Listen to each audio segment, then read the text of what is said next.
How's it going out there, everybody? How's it going out there, world? We're SportSpeak RADIO, and I'm here myself, H.R. Cole, along with head writer Todd Boldazar. What's up, everybody? We're here in studio today. We have a special guest from Lasorda's Lair, Mr. Scott. Scott, tell everybody your last name out there. Andes. Scott Andes. Just like the mountains. There you go. And of course, we have a new face, a new voice to our broadcast team, Miss Liz. How you doing? Hello, everybody. So today we're here in studio. Todd, what are we gonna be talking about today? We were talking Dodgers today. Dodgers. You couldn't tell by the Giants sock shirt that Scott is wearing. I wear it proudly. With the matching hat and headphones. we were talking Dodgers. Yeah, we wanted to make sure that we got him the closest Dodger blue headphones we can get to make sure his outfit matches correctly, right? Absolutely, and nothing can top the Giants sock. I really like that. Especially with the hot dog stains. It's very well seasoned. It's fresh from opening day, Todd. Perfect. Nice. Actually, so you were at opening day this year, right? Yeah, yes, I was. How was opening day? How was the new stadium look? How was the whole feel of the new look Dodgers going on? Opening day was really, really, really, really fun. Opening day is normally like a big old party anyways, so, right. Me and Stacy Wheeler, the co-editor, my sister, we went on opening day, and as far as the improvements go, like, they're really, really minimal. So basically, like, there's a lot of like new signage. They widened the concourses by like a few feet. There's like a new kids playground in the reserve level on the entryway plaza, and they have like life-size like bobbleheads all over. Like, they put in like some new stores, some new food places. Basically the biggest improvements were the new video boards in left and right field, which replaced the old video boards, and the Diamond Vision is now gone. And they expanded the clubhouses in the Dodger clubhouse. Now, I hear that the bobbleheads are life size, right? Yeah, they are. They're like, they're like 5 feet. So does anybody actually think that's the real Tommy Lasorda standing in the field until they realize it's a bobblehead? It's too small. It's too small for that. They're pretty close, though, right? I mean, the roundness has got to be there. Not big enough. Not Tommy enough. Also, are we thinking about Stay Puft Marshmallow Man from Ghostbusters, type of deal? Close. Not there yet, but close. Some people say Tommy is a life-size bobblehead, so well, see. We could do that, or we can go over to Chicago and try to find a Harry Carey one. Yeah. All right. So with opening day, how did the Dodgers look on field? Well, you mean just on opening day or over the last week? Well, actually, let's go over the last week because we're about a week into the season right now, right? Yeah. We're 4 games in right now. We're 4 games in. The Dodgers are 2-2. This is their 5th game tonight. So when you were reporting them during spring training, all the acquisitions in the off season and everything like that, how did they look this first week to you in terms of gameplay, positioning on the field, and everything? Well, first of all, the pitching looks terrific. I mean, the pitching is great. I mean, obviously, it started off with a bang with Kershaw's shutout on opening day. The rotation looks pretty solid, even though there was some injuries, during the spring. The bullpen has been really, really impressive the first week. So the pitching staff looks great. I have no qualms about the pitching staff. I was really impressed with Greinke's start yesterday. That looked really good. I think he went to 6.1 and gave up 2 hits or something like that. Yeah, he retired 19 of the 21 batters he faced. He looked pretty strong. Hitting his spots, his velocity was there. It was great. I think Mattingly pulled him right when he should have. Yeah, they didn't want to overwork him, being the first start back and everything. He made about 92 pitches. I think so, yeah. He right around that level. Very well. I think he struck out 6. He didn't walk anyone, and he looked very impressive. So hopefully the sore elbow he had in spring isn't going to bother him at all. And their schedule really helps too with not needing that 5th starter for a good, I think it's 2.5 weeks. He can actually start like he did yesterday, and then they can actually slot him back into the rotation, the number 2 spot when it comes back around. And they've got a day off after the Pirates as well, don't they? Yeah, they have a day off on Monday. Technically, they didn't need a fit starter until April 13th. But supposedly, Chad Billingsley is supposed to be making his debut on the 10th. Okay. On April 10th, which is Tuesday. So that's the series in San Diego. And then, he should slot back in, and then the rotation will be, Kershaw, Greinke, Ryu, Beckett, and Billingsley. Right. Okay. Sounds pretty good to me. Yeah. Now, one thing that was big in the offseason, we talked a little bit about that with Eric Steven from True Blue LA out in Arizona when we were at Camelback, was Yasiel Puig. There was a whole lot going on with this man, whether or not he was going to be on the roster, if he was going to be, if he was going to make the main roster, if he was just going to be sent down to minors. What's your take on Puig? Well, my take on Puig is, obviously, no one had seen him play really. He was, came over from, Cuba, right? A Cuban import, and he looked terrific in spring. Obviously, they have some issues with his plate discipline.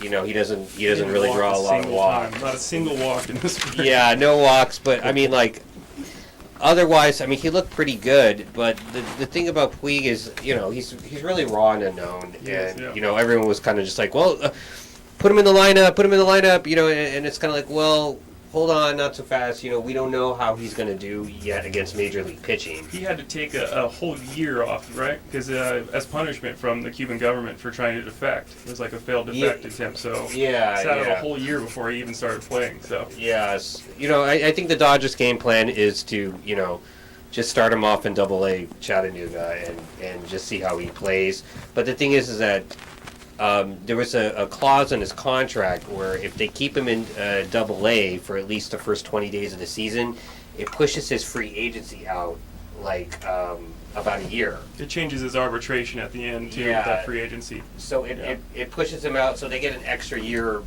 free agency, or an extra year for him. Yeah, it gives the Dodgers an extra year of arbitration eligibility for Puig, so that he's not strictly a free agent when his contract expires. Right. And that's got to be on the top of their list of keeping him with that huge deal they signed for him. So, 100% agree. But the thing is with Puig, and people need to remember this because there's a lot of rumors, and everyone's going crazy about Puig, and it's understandable. He looked great in spring training. But the thing is they're paying Carl Crawford $100 million. They just signed Andre Ethier to an $85 million contract extension. And whether you locked up. And whether you like those guys or not, they're not going anywhere. They're not getting traded. They're not getting moved. They're not going to platoon them with Puig.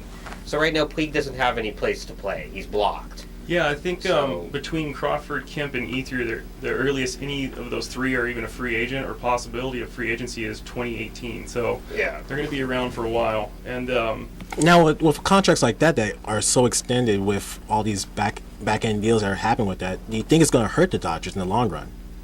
It depends on the deep pockets of their owners. I think we became accustomed to years for having Frank McCourt there and having to kind of bargain bin shop. Right. And so it's kind of new territory for the Dodgers to have the highest payroll in baseball. I think we're still getting we're still exploring where that ceiling of spend is for the Dodgers payroll. Well, you talked about the payroll now. When they get established in terms of acquiring the right players and so forth, do you think that we're going to be a dynasty a la the Yankees? I'll let Scott take care of that one. Well, I certainly hope so. I certainly like a nice plump payroll. I tell you that, Right. So definitely a far cry from the McCourt regime. But hopefully, people always ask was it worth it?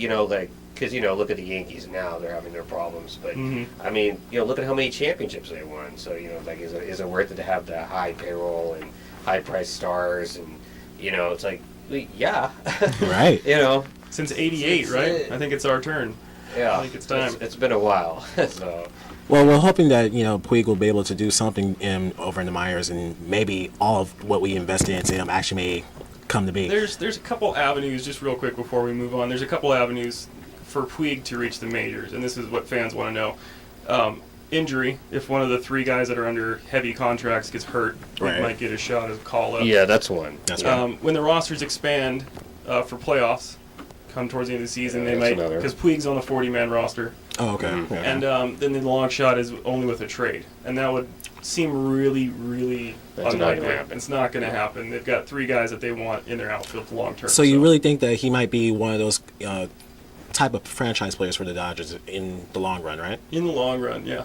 Okay. But it's an interesting situation because his contract actually expires right around the time that these other outfielders that they currently have, their contract expires right around the same time. So.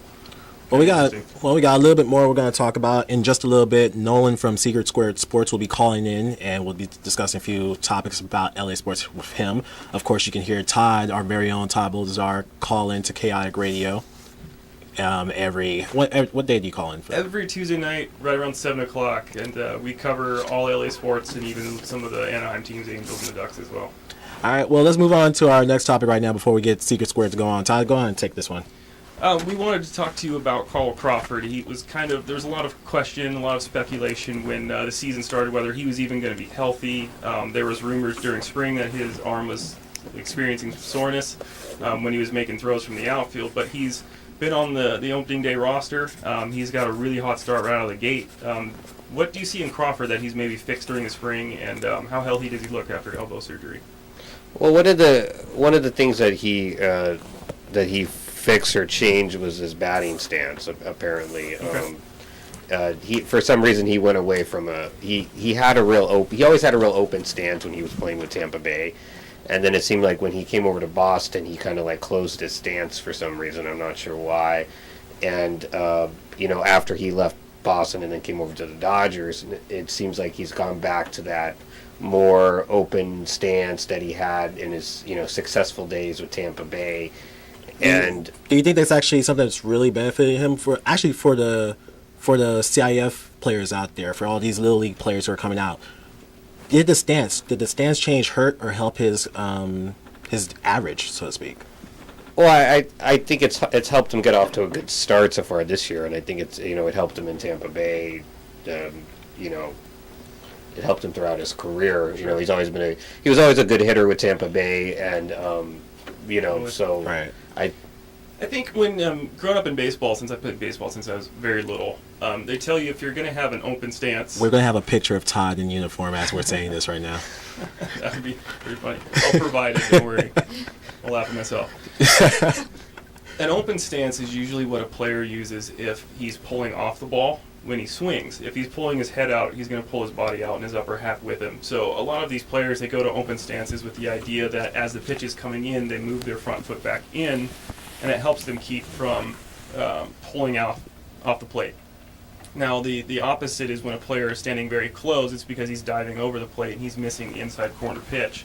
They'll often start with a closed stance and then pull their front leg out in order to open up the inside. Yeah, I actually saw a few pieces written on it online. Yeah. A few of the other bloggers had written about it, and I kind of was like, so I saw a video of him, because, Crawford played in the American League. I hadn't really seen him play very much, and then, I saw videos of, when he was with, with Tampa Bay, and then, with his 2 years in Boston, and his, his batting stances, and I went, okay, they're right. He has changed it back, so I'm sure that's helped him. But, the Dodgers originally they didn't want to rush him back. Right. They wanted to take their time with him because of his elbow. But do you think they hurried him back onto the field, or do you think he's going to be okay for the whole season? I don't think they hurried him. I think he's fine. There was some worry a little bit that he wasn't going to be ready for opening day, but he worked hard and prepared, and his arm strength isn't 100% yet. But that'll come with time, and the most important thing is that he hits, because obviously it's something the Dodgers sorely need, which is a leadoff bat, And it's okay that, his arm strength, being in left field is kind of the outfield position that really is okay for arm strength. With a right fielder, he needs to be able to throw to third base to get the lead runner, and so that's why Ethier's out there. He's got a decent arm, and obviously Kemp has to have a strong arm in center, but as a left fielder, as Dodger fans have seen in the past, you don't have to have a huge arm. Juan Pierre used to patrol left field just fine, and he's got one of the worst arms in baseball. So to have Crawford out there with his sore arm, he's not going to have to make too many long throws. Yeah, he's not going to have to really throw all that much, But they were working with them in spring. They were trying to get him to, hit the cutoff man, get up to, 90 feet right. and then 120 feet. I think he was up to 90 feet right around opening day. So, that's almost full strength. That's getting there. So, so I think he'll do fine. But I was very impressed by his hot start. Very impressed. Okay. We're going to move on to our next topic. I think we wanted to discuss the pitching rotation and how it was going to shake out. And also, what do you think of our infield? So let's tackle those two. First of all, we kind of discussed the rotation a little bit earlier. Let's get into a little bit of a debate about who has a better rotation between the Dodgers and the Nationals. Because a lot of people want to know this one. The Nationals retooled their entire rotation. They got Strasburg leading the way now in the rotation. And, of course, the Dodgers brought in Ryu and Greinke. So, a bit of a battle there and a pretty hot debate right about now. Well, I'd put the Dodgers starting rotation up against anyone, really. Kershaw and Greinke are going to be, one of the best 1-2 combos in all of baseball. Who else can, Kershaw and Greinke, they're pretty good. And then, the rest of the rotation, the guys aren't as good, but they're still pretty solid. Ryu looked pretty good in his first start. He gave up some hits, but he didn't walk anyone. His control looked pretty good. Beckett had a poor start, but I'm hopefully he'll be able to rebound. And then hopefully Billingsley is recovered from his finger injury and his elbow injury, and he's pretty banged up. So it'll be interesting to see how Billingsley does when his start comes up. You said on the 10th, right? Yeah, on the 10th. It's going to be interesting. He's coming off of an elbow injury that he refused surgery for, and then he got a banged-up thumb during the spring, so he's a little beat up. We'll see how that goes. Yeah. Now, we're having a lot of injuries that you guys are talking about so early on in the season that we're potentially hoping that not going to happen, will happen. What's something that the Dodgers would do to kind of counteract that, especially when you were talking about the 40-man rotation earlier? Well, I don't know what can be really done to counter. Sometimes the injuries just hit, and that just scares me the most, because it's like, are we going to have something like last June all over again when, half the roster pulls their hamstrings at the same time? You have 5 players with strained right hamstrings on the D. It was like Murphy's Law at that time, but... That whole stretch kind of gave Sellers a chance to slide in there, and of course he made the opening day roster too, so... Oh, yeah. With Billingsley as a question mark, it's kind of an intriguing situation because we have all these surplus starters. You got Kerrang, you got Capuano, none of them are happy being relievers. You got Ted Lilly out there who's coming off of an injury, so... I think we got a call coming in. Let's try to check it out. Hey, how's it going? You're on the line right now with SportSpeak Radio. Hi, it's Helene Elliott. Hi, Helene. How you doing? Helene. Hi. We got Helene Elliott from the LA Times here with us right now. Yeah, Helene, I'm glad you called in. Thanks for the call. Sure, thank you. We've been discussing the Dodgers, but we wanted to talk to you a little bit. We'll take a break from the Dodgers and discuss a little bit of hockey. We wanted to talk to you basically about the shortened season with the Ducks and also kind of the heated rivalry with the Kings, and they've kind of come on pretty strong lately. So to get right into it, the first thing we want to discuss is kind of the shortened NHL season. And for you, as a writer, does it kind of affect the way that you view the Stanley Cup? And whoever wins the Stanley Cup, is there just a little bit of maybe an emotional asterisk there that comes with a shortened season? I don't think so. There's no asterisk or something, next to the name of the team that wins in the shortened season. It's happened in the league before. It's still the Stanley Cup. It's still the playoffs. They're still going to be the same length. May even be a little condensed because they want to finish this before July starts. So the playoff schedule will be even a little bit more grueling than usual. So I don't think anybody regards it as any lesser of a triumph if you win the Stanley Cup. lockout shortened season. So, Helene, basically what you're saying, no matter what, it doesn't take away from the prestige of the Stanley Cup. Exactly, yeah. I mean, it's the length of the playoffs and the format of the playoffs doesn't change, so it's still going to be an incredibly tough road and maybe even tougher because, the regular season is so condensed and everybody's so tired. It's going to be interesting to see who has the stamina and which teams have the depth to get through this. Now, because of that shortened season, it presents a couple of unique situations. You touched on it very quickly about how they have to play back-to-back games, or they're playing essentially 48 games in 90 days. The second side effect to a shortened season is the standings and how close they are early going. This would be kind of more of an early going, almost a midpoint of a regular season, where a lot of these teams are still figuring out their playoff spots, but we've only got 10 or 11 games left, and there's several teams in the Western Conference standings within just a few points of each other. Right. We want to get your take on where do you think the Kings will end up as a seed, and also if the Ducks can hold on to that 2 spot. Yeah, it's. I think everybody's kind of going through the doldrums right now, except for the San Jose Sharks, who have the longest winning streak. I think it's 7 now. Usually you get the March doldrums, February doldrums, and you can't afford to do that now because February was a busy month for so many teams. I think the Kings will end up in that 4-5 hole. I don't think they'll fall any further than that. I think they're too good to really fall any further than that, and I don't see anybody who's good enough to really pass them. I think the Ducks will probably hold on to 2. Simply because they built up such a huge lead in the Pacific Division. I think the Sharks are within maybe 8 points or so, and the Kings are probably about 10 points. But I think the Ducks will probably be able to hold on to that.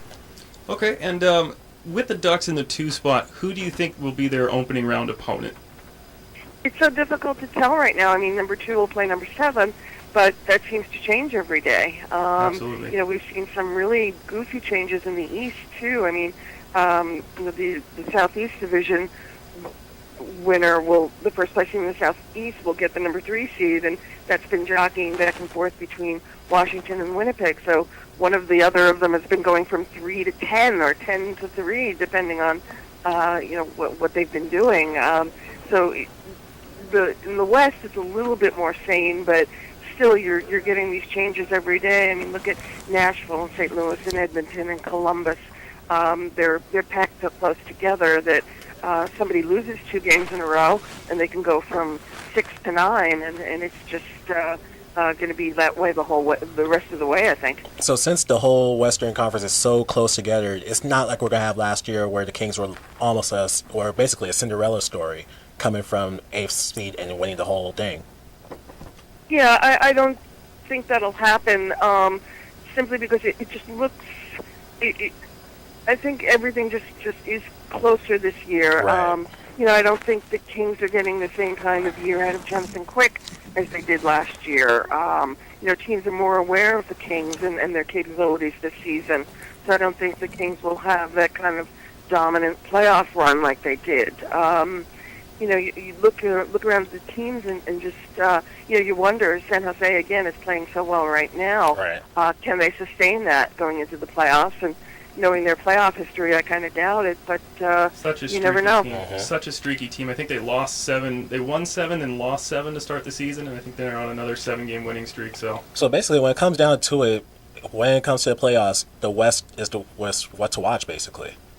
In comparison, I'm sorry, I couldn't hear you. It seems like when it comes to the playoffs this year, the West is the conference to watch to find out who's really going to be doing something. It seems like as if some team in the West is going to take the cup. Yeah, I mean, I think the West is stronger, and I think it has been for a while. I mean, you look in the East, New Jersey made it to the finals last year. They may not even make the playoffs. Right. I mean, New Jersey and the 2 New York teams are clustered in there. Coming out of the East, you have to wonder how Sidney Crosby is going to be. Right. I'm curious to see Montreal, if they can sustain what they've done. Well, hopefully we'll be able to find out exactly, which teams are going to pretty much go. We know there's going to be a major battle happening in the West coming to playoffs. Helene, I want to thank you for calling in to SportSpeak Radio. Of course, you can catch Helene articles every every day on the LA Times? Yeah, Helene, give us a quick rundown of what you do and where we can find you. Exactly. I'm at latimes.com. My NHL column runs on Mondays, and I write do game stories and game columns, actually, and whatever else, just about any other time, and news stories. So just look at latimes.com sports. All right. Thanks a lot, Helene, for calling in. We appreciate it. Thank you. All right. Have a good one. All right. So let's get back into talking Dodgers. I want to thank Helene from the LA Times, LATimes.com, for calling in. We're going to talk Juan Uribe right now. I think Liz has our next question going up. Yes. What about Juan Uribe? Will he remain with the team after Hanley's return? What do you think? Well, I hope not, but unfortunately, I don't see him going anywhere. Well, the thing is that the Dodgers, they have an MO where they don't like to release anyone from the 40-man roster. Any guy that has option year that can be optioned from Albuquerque back up and to 2 and 4, they'll send them down and back up because they won't lose them. But this has been happening throughout the whole Dodgers, tenure, or since they moved out to LA, or is that just something that's been happening recently with the new ownership? It's been happening for the last 7 or 8 years. I mean, they just don't. They rarely ever release anyone. I mean, Right. obviously, you think back of, they have before, obviously, like Andrew Jones and Jason Schmidt and those guys. Don't remind me. Those terrible contracts. But Bringing back some bad memories, Todd? They were still paying Manny all the way up until last season. So I think they finally paid him off. But as far as Uribe goes, I think they also think that they may need him because of injuries, and also he does have defensive value. I mean, he is a good third baseman, and he can play shortstop, and he can play second base. So, I mean, he absolutely cannot hit at all in any way whatsoever. But I think if Luis Cruz can't pick up the bat, if he doesn't hit very well, you might see Uribe get a little bit of playing time. I think Hanley's going to play shortstop when he comes back.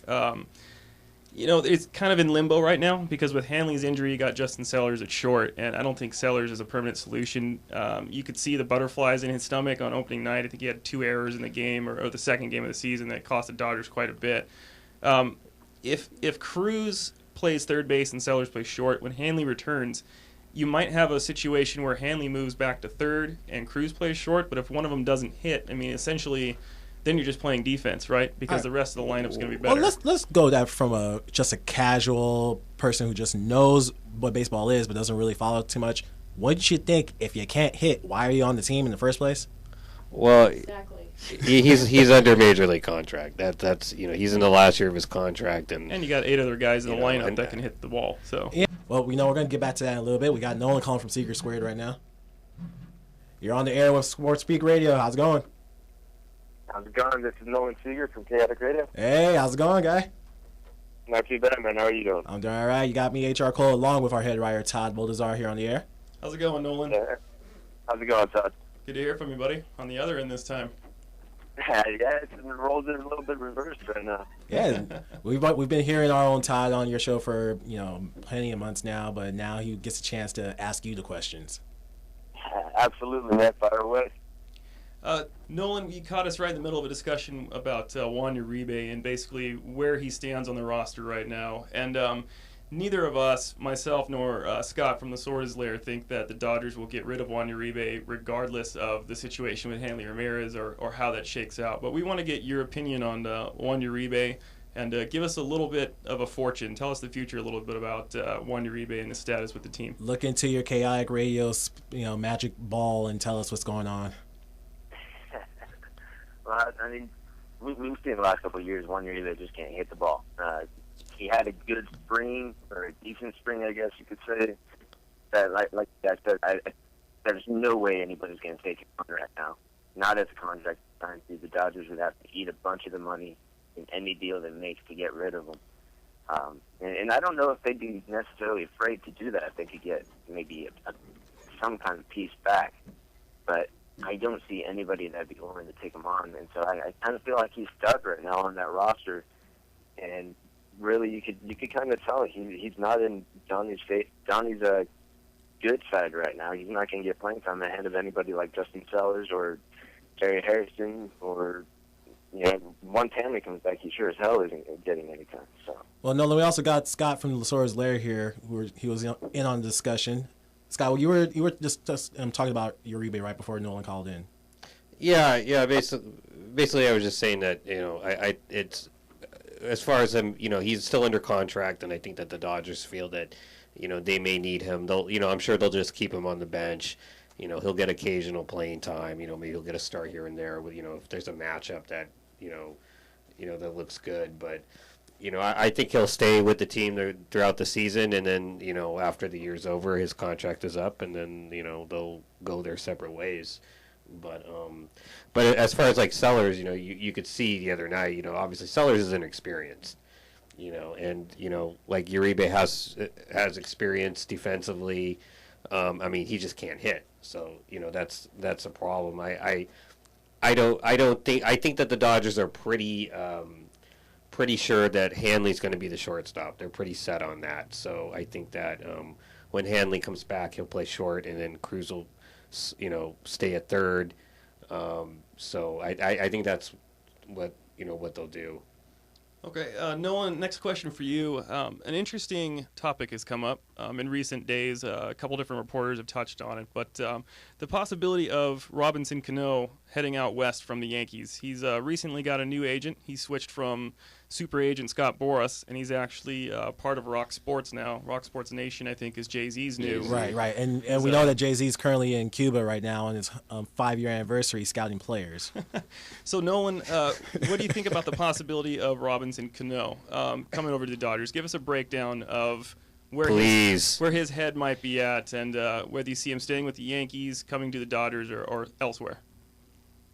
Well, this is something that we kind of saw during the World Baseball Classic. He and Hanley Ramirez are around each other the entire time in the dugout, right next to each other on the infield. So, I think it's definitely a possibility if Cano does get to test free agency. And we've seen the Dodgers aren't going to be afraid to spend the money on it. It's just going to be a question of how much can the Dodgers actually spend. Are they close to that? Because they're going to have to give Cano a lot of money. And we touched on that a little bit earlier, too. Yeah, it's basically, in my opinion, and you can debate me on this if you like, but I think it's, please do. I believe it's going to come down to, it's always about money, and especially with the message that he's sending, going out and hiring Jay-Z as his agent. Jay-Z is a hip-hop artist. He's all about the Benjamins, right now Jay-Z's becoming a very notable sports brand with acquisition of the Nets. But it's a little bit interesting because Jay-Z is getting into sports, and as you know, he's also a diehard fan. He dons his Yankees hat everywhere he goes. Right. So the battle here essentially with Robinson Cano is, do I take the money or do I take my allegiance with the Yankees? And it's kind of interesting with Jay-Z because he is all about the money, but Jay-Z's also a diehard Yankees fan. So there's tug and pull on both sides there, and it seems like a very interesting situation. But you touched on it. The Dodgers have deep pockets, and basically, what do you think of Cano? Do you think he's a money guy, or do you think he's an allegiance guy? I think he's a money guy, but I also think that the Yankees realize that if they're going to do anything in the next couple of years, they need to keep Cano, because you look at their roster over the first week of the season, he's the only scary part of their lineup. He's the only person you look at and say, okay, we need to make sure he doesn't hurt us. We'll take our chances with the rest of them. And the entire it's going to be like that for the next couple of years. So unless they start spending money, which it's going to have to start with Cano. Right. And the entire Yankees infield is aging as well. I think Teixeira is the youngest, and he's 34. They're old. A-Rod's old 38. guys. A-Rod's 38. Jeter's 39. Well, like you guys were talking about, you mentioned the deep pockets, and we know that our Dodgers out here in L.A. originally come from Brooklyn. Now, that being said, two original New York teams, one on one coast, one on the other now. And I propose this to you as well, Scott. With all this money now that's back behind both teams, we did ask you earlier in terms of maybe the Dodgers becoming a dynasty like the Yankees. To you, Nolan, as well, what do you think is going to happen with the comparison between the Yankees over there in New York, Dodgers over here in L.A., the amount of money that's going to be invested in both teams? What do you think is going to happen in terms of playoffs, pennants, and so on and so forth? Are we talking about long term, like if the Dodgers can have long term, if they can match back up in the '90s, or right, they can kind of match up in terms of all what Steinbrenner put into the Yankees. how will the Dodgers kind of fare in comparison? Because now they have almost as much money, if not, like Todd said earlier, being the the richest team in the league right now. But with the Yankees, they started with, they had the homegrown players. They had the Bernie Williams. They had the Mariano Rivera and Manny Pettit, who, go figure, we hear them calling a game this last week and saying Pettit got the win, Rivera got the save. We thought we were talking about 1997 again. It's very comparable because you look at the Dodgers and you got Matt Kemp, homegrown product, Clayton Kershaw. You got Billingsley, Ethier, even though he was acquired in the trade, somewhat of a homegrown product. So, I mean, the comparisons there are very good. As far as getting that winning culture, I think they need to get there once. Right. And I think that's when we'll see kind of what the Dodgers are made of. Scott, Scott, you agree with that? Yeah, I think that they should be competitive for years to come, I think, at the very least. I mean, I think, hopefully, Kemp, Ethier, and Kershaw and Billingsley, those guys should be there for a long time. And, with the, like I said, they got a pretty good, pretty plump payroll. And I think that if they continue to put money into international scouting and development and improving the farm system, like looks like they're doing right now, I think that we could be looking at like I said, they'll at least be competitive. Good. All right. Well, Nolan, we want to thank you for calling in right now. We appreciate you calling in on our first call in for the day or for the show. And we know we can hear Todd every week on Tuesday on your show as well. Could you plug it for everybody out there listening? Kaotic Radio 6 to 8. You can listen online or on a smartphone, on the Live 365 or Shoutcast apps. It's me and my brother in studio, just talking about everything in the world of sports. Appreciate doing all the work with you guys. I'm glad to be able to call in today, and best of luck to you guys. No, we definitely appreciate it. And we know that we're going to hear Todd there in a couple of days, actually. Yeah, it's coming on up. We'll be in touch. Yeah, absolutely. And if you guys are free, Thursday night, actually, Kaotic Radio is hosting a stand-up comedy event. It's in Ontario, at the Improv in Ontario. You can go onto the Kaotic Radio Facebook page and get free tickets to go to that, starting at 10 o'clock in Ontario.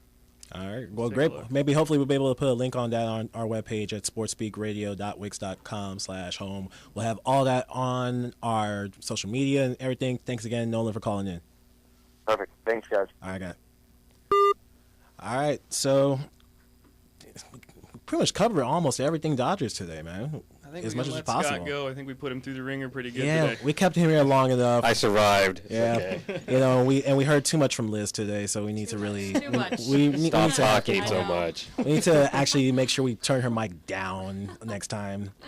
Sorry, guys. No worries. This our first broadcast for us doing SportSpeak Radio here on the air. We're out and about talking to fans, talking to writers, talking to pros, talking to everybody, talking SoCal sports. You can follow us online on Twitter at SportSpeak LA for everything LA teams, and of course you can follow us down at SportSpeak OC. Scott, let everybody know how they can hit you up, man. Lasordaslair.com. We're part of the Fansided network. Hit us up. We're cover every game. We bleed.